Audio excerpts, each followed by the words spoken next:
আসসালামু আলাইকুম রহমতুল্লাহি ওবরকাতুহ নাহমাদুহু ওয়া নুসাল্লি আলা রাসূলিল কারীম আম্মা বাদ। ডিয়ার ফ্রেন্ডস, আশা করি প্রত্যেকেই ভালো আছেন। আলহামদুলিল্লাহ, আমি ভালো আছি। বন্ধুরা, স্বাস্থ্য বিষয়ক ইউটিউব চ্যানেল হাকিম ইরশাদুল বারীতে আপনাদেরকে স্বাগতম। সাথে আছে আমি হাকিম ইরশাদুল বারী। বন্ধুরা, আজকের এই ভিডিওটি ওই সকল নারীদের জন্য বা দম্পতির জন্য যারা টেস্ট ছাড়াই, এক কথায় প্যাথোলজিক্যাল সায়েন্টিফিক টেস্ট ছাড়াই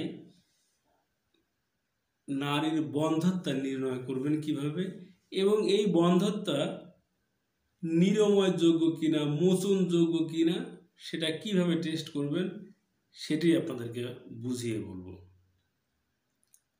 বন্ধুরা, দেশি রসুন, কথা আমাদের দেশের মাটিতে যে রসুন উৎপাদিত হয়, এক কোয়া রসুন তুলাতে পেঁচিয়ে নারীর বা ওই মহিলাদের গুপ্তাঙ্গে একটু গুজে দিয়ে রাখতে হবে প্রায় 7 থেকে 8 ঘন্টা।